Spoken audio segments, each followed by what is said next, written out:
Hola amigos, hoy el doctor Jordán Larrea y yo os vamos a explicar cómo hacer una reanimación cardiopulmonar básica. Nos encontramos en el Centro de Salud de Coín. Agradecemos a su director, Rafael Ortega, que nos haya cedido el espacio y el material necesario para poder realizar el vídeo. Este vídeo va dirigido no solo a profesionales sanitarios, sino a cualquiera que nos pueda estar viendo. Porque socorrer a una persona en una situación de emergencia es deber de todo ciudadano, y para ello es fundamental el conocimiento de la RCP básica.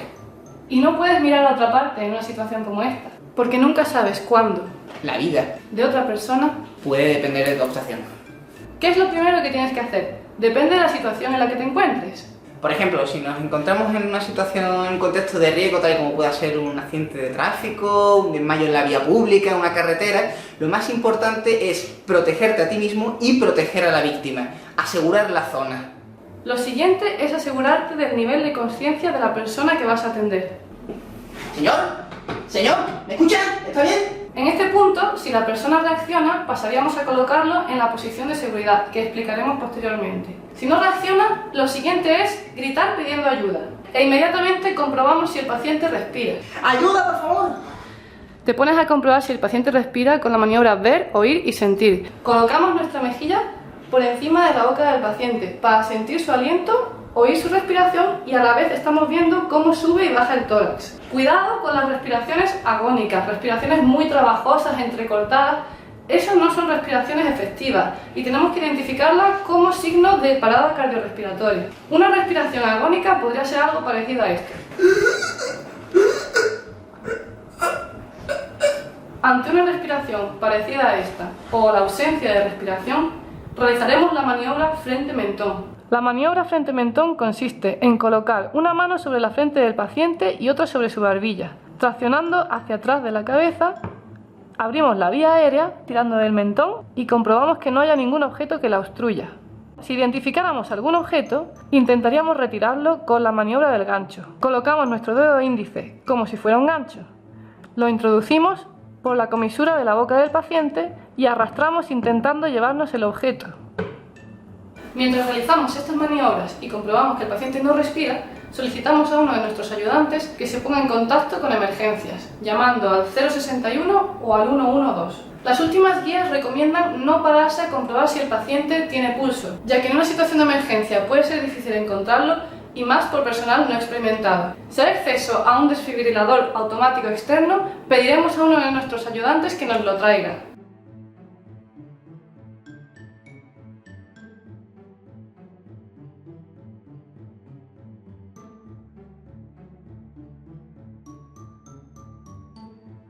Mientras tanto, empezamos con las compresiones torácicas. No debemos perder tiempo. Colocamos el talón de nuestra mano dominante justo en el centro del pecho del paciente. Entrelazamos con los dedos de la otra mano y con los codos rectos dejamos caer nuestro peso para realizar las compresiones torácicas, hundiendo el pecho del paciente aproximadamente 5 centímetros.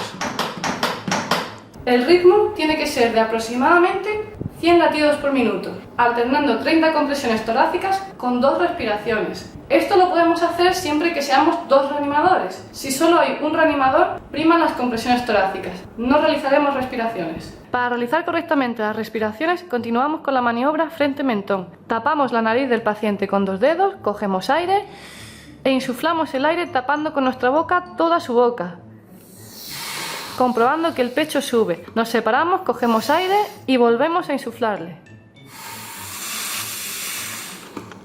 En ocasiones puede que el paciente tenga restos de vómito o sangre en la boca y no queramos acercarnos a hacer las respiraciones. Lo ideal es tener un protector como este en la guantera de nuestro coche.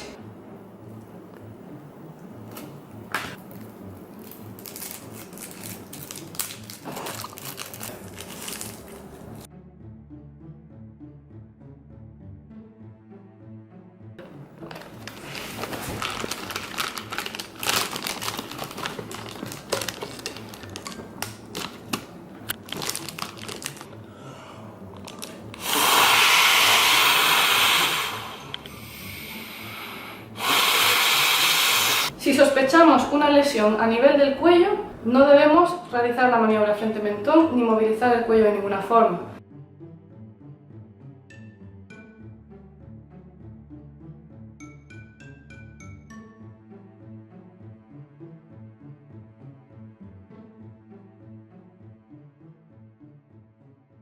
si ha habido un accidente con un motorista, no debemos retirar el casco.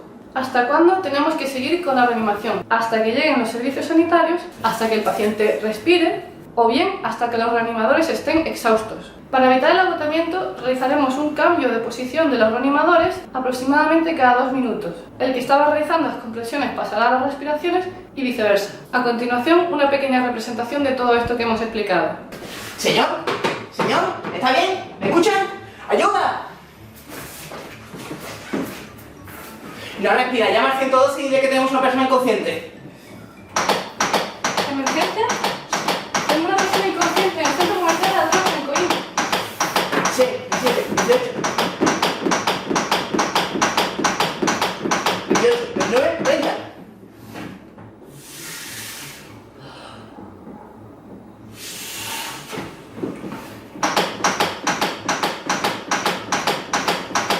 ¿27, 28, 29, 30, cambio?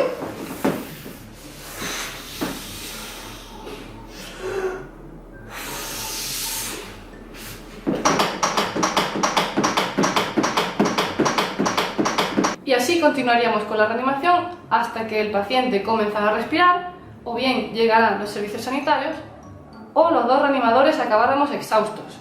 Nada más por ahora, en próximos vídeos os explicaremos cómo realizar la posición lateral de seguridad y cómo debemos actuar ante una persona que se está asfixiando. Esperamos que les haya gustado el vídeo. Un saludo, amigos.